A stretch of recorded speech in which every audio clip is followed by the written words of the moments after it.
ಇವತ್ತೇನು ನಿನ್ನೆ D K Shivakumar ಅವರ ಒಂದು ಆಡಿಯೋ ಬಿಡುಗಡೆ ಆಗಿದೆ. ಇದರಿಂದ ಅರ್ಥ ಆಗೋದೇನಂತಂದರೆ, ಪ್ರತಿಯೊಬ್ಬರ ಒಂದು ಅವ್ರಿಗೆ ಯಾರಾದರೂ ಎದುರಾಳಿಗಳು ಅಂತೇಳಿ ಭಾವಿಸಿದ ತಕ್ಷಣ ಅದು ಡಿ ಕೆ ಶಿವಕುಮಾರ್ ಅವರು ವೈಯಕ್ತಿಕ ಜೀವನದಲ್ಲಿ ಕೂಡ ಅವರು ಹೋಗ್ಬಿಟ್ಟು ಅದು ನಿಜನೋ ಸುಳ್ಳು ಗೊತ್ತಿಲ್ಲಾಗಲಿ ಅವ್ರು ಯಾವ ರೀತಿ ಅಂದರೆ, ಇವತ್ತು ರಾಜಕೀಯ ಕ್ಷೇತ್ರದಲ್ಲಿ ನಾವು ಮಾಡೋ ಒಳ್ಳೆಯ ಕೆಲಸಗಳಿಂದ ಜನರ ಮನಸ್ಸನ್ನು ಗೆಲ್ಲುವಂಥ ಕೆಲಸ ಮಾಡಬೇಕು.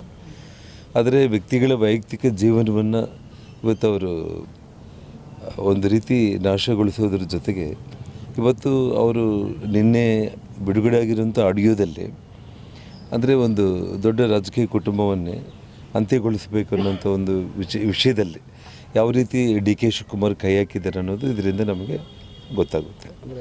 ನಾಯಕತ್ವಕ್ಕಾಗಿ ಈ ರೀತಿಯಾಗಿ ಹಳೆಯ ಮೈಸೂರು ಭಾಗದ ನಾಯಕತ್ವಕ್ಕೋಸ್ಕರ ಖಂಡಿತ. ಇವಾಗ ನೋಡಿ, ನಾನು ಸ್ಪಷ್ಟವಾಗಿ ಇವತ್ತೇನು ಹೇಳ್ತಾ ಇದ್ದೀನಿ, ಈ ಡೇಟು ಟೈಮು ನೀವು ಬರ್ಕೊಳ್ರಿ.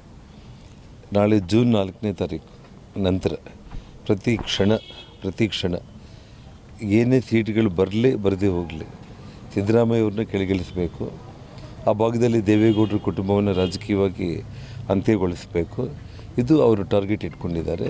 ಹಾಗಾಗಿ ಅವರು ಇವತ್ತು ಒಂದು ಈ ವಿಡಿಯೋಗಳು, ಈ ಕಲ್ಚರು ಒಂದು ಜನಗಳಲ್ಲಿ ಒಂದು ಗೊಂದಲ ಸೃಷ್ಟಿ ಮಾಡುವಂಥದ್ದು, ಅವರ ಒಂದು ವೈಯಕ್ತಿಕ ಒಂದು ಜೀವನದಲ್ಲಿ ಅವ್ರನ್ನ ತೇಜೋವಧೆ ಮಾಡುವಂಥ ಒಂದು ಕೆಲಸಕ್ಕೆ ಕೈ ಹಾಕೋದು, ಇವೆಲ್ಲ ಕೂಡ ಅವ್ರು ಮಾಡ್ತಾ ಇರೋದು.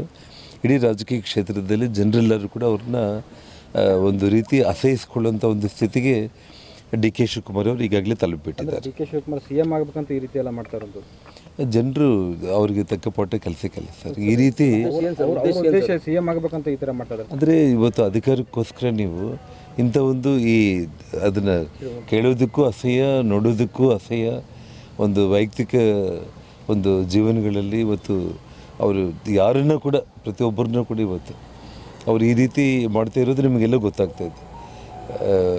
ಯಾರೇ ಒಂದು ಮುಂದಕ್ಕೆ ಬರ್ತಾ ಇದ್ದಾರೆ ಅಂದರೆ ಅವ್ರನ್ನ ಫಿನಿಷ್ ಮಾಡೋದಕ್ಕೆ ಒಂದು ವಿಡಿಯೋ ಫ್ಯಾಕ್ಟ್ರಿನೇ ಇಟ್ಕೊಂಡಿದ್ದಾರೆ ಅನ್ನೋದು ಕೂಡ ಡೌಟ್ ಬರುತ್ತೆ ನಿಮಗೆ. ಇವತ್ತು ಇಡೀ ವಿಶ್ವದಲ್ಲಿ ನಮ್ಮ ಭಾರತ ಅತಿ ದೊಡ್ಡ ಒಂದು ಪ್ರಜಾಪ್ರಭುತ್ವದ ಈ ಒಂದು ವ್ಯವಸ್ಥೆಯಲ್ಲಿ ಸನ್ಮಾನ್ಯ ನರೇಂದ್ರ ಮೋದಿಜಿಯವರು 3ನೇ ಬಾರಿ ಪ್ರಧಾನಮಂತ್ರಿ ಆಗೋದಕ್ಕೆ ಎಲ್ಲ ಒಂದು ನನ್ನ ಭಾರತೀಯ ಜನತಾ ಪಕ್ಷದ ಕಾರ್ಯಕರ್ತರು ಮತ್ತು ಮತದಾರರಲ್ಲಿ ನಾನು ವಿಶೇಷವಾಗಿ ಮನವಿ ಮಾಡಿಕೊಳ್ಳುವಂಥದ್ದು, ಎಲ್ಲರೂ ಕೂಡ ಎಲ್ಲ ಮತಗಟ್ಟೆಗೆ ಆಗಮಿಸಿ ದೇಶದ ಒಂದು ಸಮಗ್ರ ಅಭಿವೃದ್ಧಿಗೆ, ಸಮಗ್ರ ರಕ್ಷಣೆಗೆ ನರೇಂದ್ರ ಮೋದಿಜಿಯವರಿಗೆ ಮತವನ್ನು ಚಲಾಯಿಸುವಂಥ ಒಂದು ರೆಸ್ಪಾನ್ಸಿಬಿಲಿಟಿ, ಅಂದರೆ ಒಂದು ಜವಾಬ್ದಾರಿ ನಮಗಿದೆ ಅಂಥೇಳಿ ಭಾವಿಸಿ ತಾವೆಲ್ಲರೂ ಕೂಡ ಮತಗಟ್ಟೆಗಳಿಗೆ ಹೆಚ್ಚಿನ ಸಂಖ್ಯೆಯಲ್ಲಿ ಆಗಮಿಸಿ ಮತ ಚಲಾಯಿಸಬೇಕಾಗಿ ನಾನು ವಿನಂತಿ ಮಾಡಿಕೊಳ್ತಾ,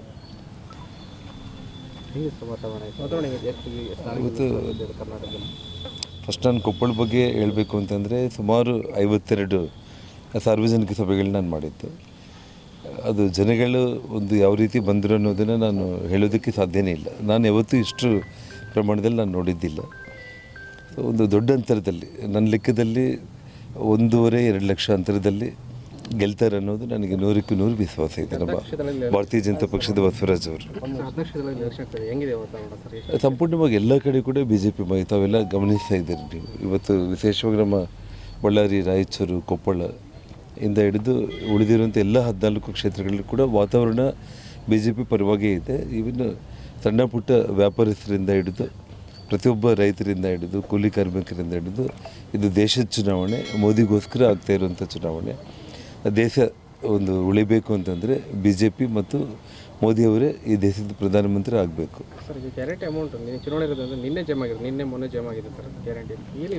ಜನರ ಸಲ ಅದನ್ನು ಒಂದೇ ಒಂದು ರಾಜ್ಯ ಸರ್ಕಾರ ಕಾಂಗ್ರೆಸ್ ಬರೋದಕ್ಕಿಂತ ಮುಂಚೆ ಅವ್ರೇನು ಭರವಸೆ ಕೊಟ್ಟಿದ್ರು, ಸೊ ಅದು ಅಲ್ಲಿಗೆ ಮುಗೀತು.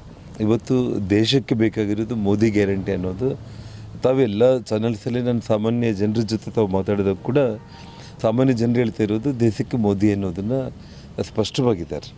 ಸೊ ಹಾಗಾಗಿ ಈ ರಾಜ್ಯ ಸರ್ಕಾರಕ್ಕೆ ಮತ ಕೇಳಿ ಅಂದರೆ ಇವತ್ತು ಸೆಂಟ್ರಲ್ ಗೌರ್ಮೆಂಟ್ ಒಂದೇನು ಮಾಡ್ತಾ ಇದೆ, ಮೋದಿಯವರು ಏನು ಮಾಡ್ತಾ ಇದ್ದಾರೆ ಅದನ್ನು ಜನ ಮೆಚ್ಕೊಳ್ತಾ ಇದ್ದಾರೆ. ಆಗಲಿ ಇದಕ್ಕೆ ಯಾರೂ ಕೂಡ ಕಿವಿ ಕೊಡ್ತಾ ಇಲ್ಲ ಈ ಗ್ಯಾರಂಟಿಗಳಿಗೆ.